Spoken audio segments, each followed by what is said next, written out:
अजबगर नाम की एक गांव में सोनाली, उसके पापा और सौतेली माँ और बहनें रहती थी। शाहिद की बीवी बहुत दिन पहले मर चुकी थी। इस कारण उसने अपनी बेटी के देखभाल के लिए सादिया नाम की एक लड़की से शादी करती है। कुछ दिन बाद सादिया की एक लड़की होती है, उसका नाम थी माया। शाहिद सादिया के संग दूसरी शादी इसलिए की थी क्योंकि उसकी बेटी का भविष्य सुंदर हो सके, लेकिन सादिया और सोना का जिंदगी बिल्कुल बर्बाद कर चुकी थी। घर का सारा काम करवाती थी माया और सादिया मिलके। तीनों टाइम का खाना बनवा लेती थी, लेकिन उसको पेट भर के बिल्कुल भी खाना नहीं देती थी। और शाहिद अपनी बीवी के सामने सर झुका के रहती थी, कारण वो बात बात में उसको मारने का धमकी भी दे चुकी है। और सादिया की भाई बहुत बड़ा गुंडा है, उसने पहले भी शाहिद को बहुत मार खवा चुकी है। इस कारण शाहिद हमेशा चुपचाप रहता था।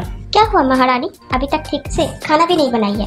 सुबह से सिर्फ आराम कर रही है। ना माँ, खाना तो ठीक टाइम पे बन सकती थी, लेकिन घर में एक भी राशन नहीं था, इसलिए मैं बाहर जाके सब्जी लेने गई थी। मानना पड़ेगा, बहाने की बहुत बड़ा दुकान है तेरे पास। नहीं माँ, सच में बोल रही हूँ, और एक भी बात बोलेगी तो एक थप्पड़ पड़ेगा। जा जल्दी से खाना लेके आ, मेरी बेटी को नींद से उठ जाएगी। खाना खाने के टाइम पे माया बहुत जोर से चीखने लगती है और बोलती है, खाने में इतना ज्यादा नमक क्यों है? आज क्या मुझे नमक खा के मारना चाहती हो? माँ देखो, मेरा मुंह का स्वाद बिगाड़ दिया। माया का चीख सुन के सोनाली वहाँ पे जल्दी से आती है और सादिया बोलती है, ये लड़की मेरी बेटी को मारना चाहती है। ये बोल के सादिया सोनालिका को बाल पकड़ के खींचने लगती है। समझ में आ गया, तुझे इस घर से निकालने का समय आ गया। तेरा जहाँ पे गाना है वहाँ पे रख के आऊंगी। सोनालिका घर में बैठ के रो रही थी, तभी उसके बाबा साहिब वहाँ पे आके बोलता है, मुझे माफ कर दो बेटी, मेरे कारण तुम्हें मार पड़ती है। मैंने तुम्हारे भविष्य के लिए अच्छे काम के लिए शादी की थी, लेकिन मेरी वजह से तुम्हें इतना कुछ सहना पड़ रहा है। कोई बात नहीं बाबा।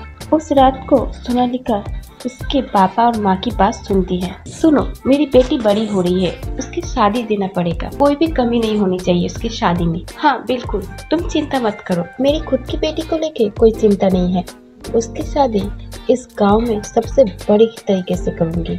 मुझे चिंता है तुम्हारी बेटी सोनाली, उसको मैं बिल्कुल भी सहन नहीं कर पाती हूँ। तुम हमेशा अपनी मर्जी से चलती हो, मैं कभी भी तुम्हें कुछ भी नहीं बोलती, लेकिन अगर मेरी बेटी के साथ कुछ भी खराब करोगे तो मुझसे बुरा कोई नहीं होगा। ये बोल के सोनाली के बाबा वहाँ से आ रहे थे, तभी सोनालिका को देखा और बोलने से पहले सोनाली वहाँ से चली गई। माँ मुझसे बिल्कुल भी प्यार नहीं करती है। मैंने सोचा था मेरे प्यार से माँ को बदल दूंगी, लेकिन मैं ये कर नहीं पाई। दूसरे दिन जब सोनाली के बाबा ऑफिस में चले जाते हैं, तब सोनाली सुनती है उसके सौतेली माँ उसके भाई के साथ बात कर रहे थे। हाँ भैया, बहुत ज्यादा दाम लेना, दिखने में बहुत सुंदर है, घर का सब काम आता है, शादी के बाद मैं उसे बेच दूंगी। और उसके बाबा भी कुछ नहीं जानते हैं। और ये सब सुन के सोना बहुत डर जाती है। माँ मुझे बेचना चाहती है, ये कभी नहीं हो सकती, मैं इस घर से भाग जाऊंगी। उसके बाद सोनाली घर से चोरी चोरी निकल जाती है। वो डर के मारे रास्ता सब भूल जाती है, कहाँ दौड़ के जा रही है। दौड़ते दौड़ते एक बंगले के पास आके पहुंचती है और वहाँ पे छुप जाती है उस बंगले के पास। और वो बंगला बहुत ही गंदा था, साफ सफाई बिल्कुल नहीं हुआ था। ये मैं कहाँ पे आ गई? कोई है यहाँ पे? कोई सुन पा रहे हो? तभी सोनाली किसी की आवाज सुनती है। अरे तुम यहाँ पे खड़े क्यों हो? हटो मेरे ऊपर से, मुझे सांस नहीं आ रहा है। ये बोल के सोना अपने पैरों के नीचे देखती है, तभी वो देखती है एक जादुई शीशा के ऊपर वो खड़ी है। अरे ये तो एक शीशा है, इससे बात हो रही है, तुम बोल सकते हो? हाँ मैं। उसके बाद सोनाली उस शीशे को अपने हाथ में उठा लेती है और उसको साफ करती है। मुझे साफ करने के लिए तुम्हें तहे दिल से शुक्रिया। उसके बाद वो जादुई आईना सोनालिका का चेहरा देख के उसका मन का बात जान जाती है। तुम तो देखने में बहुत ही दुखी हो, तुम्हारी सौतेली माँ तुमको बहुत ही दुख देती है। हाँ नहीं, लेकिन तुम ये सब कैसे जानते हो? अरे बाबा, मैंने बोला ना मैं एक जादुई आईना हूँ। तुम्हारा चेहरा देख के मन का बात समझ जाती हूँ। मैं बहुत दिन पहले से यहाँ पे हूँ, तुम मुझे अपने साथ ले सकते हो। मैं वचन देती हूँ, मैं हमेशा तुम्हारा सहायता करूँगी। तुम इतने अच्छे बात करते हो, मैं तुम्हें जरूर ले जाऊंगी, लेकिन मैं अब कहाँ जाऊंगी मुझे खुद नहीं पता। मैं उस घर में कभी नहीं जाऊंगी। मेरे पास तुम्हारी समस्या का निवारण है, तुम उसी घर में मुझे ले चलो। नहीं, मैं उस घर में नहीं जाना चाहती हूँ, मेरी माँ मुझे भेज देगी। अरे पगली, तुम चिंता क्यों कर रहे हो, मैं हूँ ना। इस बंगले में और एक जादुई मिरर है, तुम्हें उसे भी ढूंढना पड़ेगा। और एक जादुई मिरर? हाँ, और है। तुम्हारे सौतेली माँ को सीख देने के लिए उसका जरूरत पड़ेगा, लेकिन भूल कर भी उसके तरफ मत देखना। इस बंगलों में 2 जादुई आईना है, एक मैं और एक वो। मैं अच्छी हूँ, इसलिए मेरे तरफ कोई देखता है तो उसका जीवन सुधर जाता है। मैं अच्छी जादुई आईना हूँ, मेरी तरफ अगर कोई देखे तो उसका जीवन सुधर जाता है। अगर भूल करके भी दूसरे मिरर के पास कोई भी अपना चेहरा लेके जाता है तो उसका जीवन नरक से भी ज्यादा बदतर हो जाता है। उसके बाद सोनाली दूसरे आईना को भी ढूंढ लेती है और उसके ऊपर एक कपड़ा डाल के अपने घर पे ले जाती है।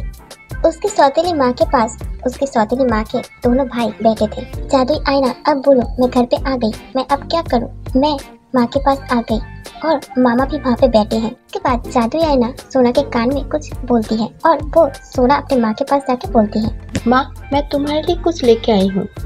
अरे महारानी, तू सुबह से कहाँ पे थी? घर का कोई भी काम नहीं हुआ, सुबह से एक भी काम क्यों नहीं हुई? और तू मेरे लिए क्या लेके आई है?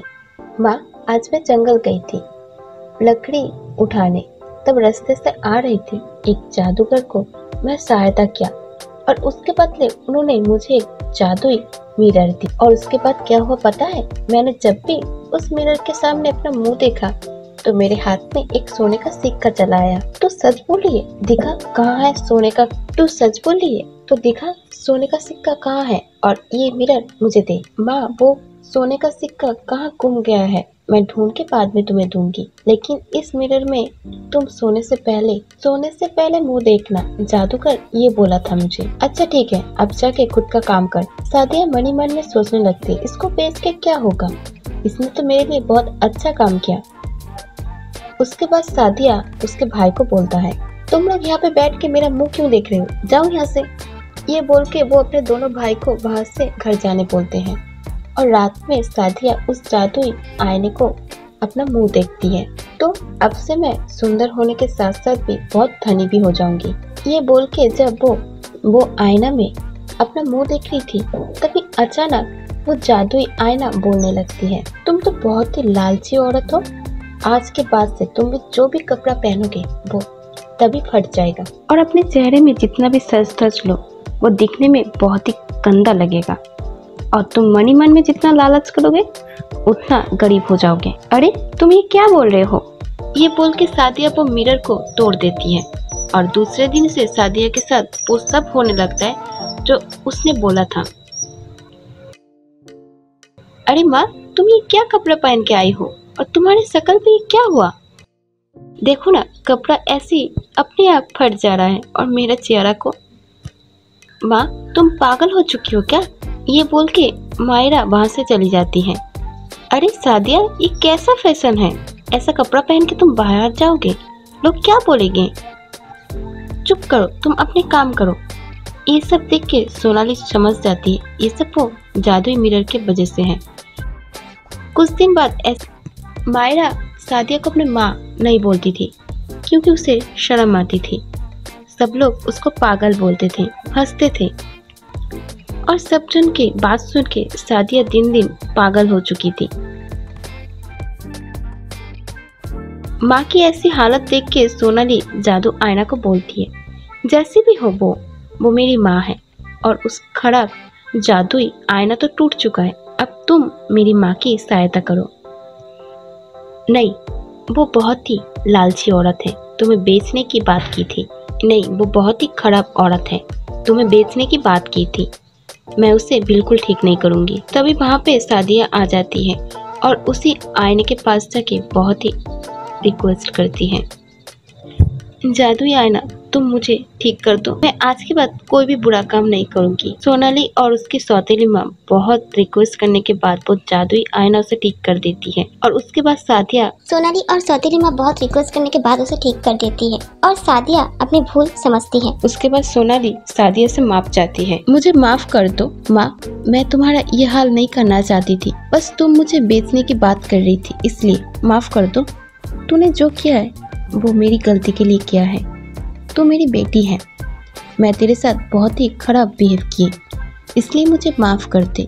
आज से तुम दोनों मेरी बेटी हो, तुम दोनों में कोई भी भेदभाव नहीं करेंगे। ये बोल के सोनालिका को गले से लगा लेती है। अगर सब ठीक हो जाएगा तो तुम मुझे उसी बंगलों में रख के आओगे। वो खराब मिरर वहाँ पे पहुँच चुकी है, अगर तुम मुझे वहाँ पे रख के आती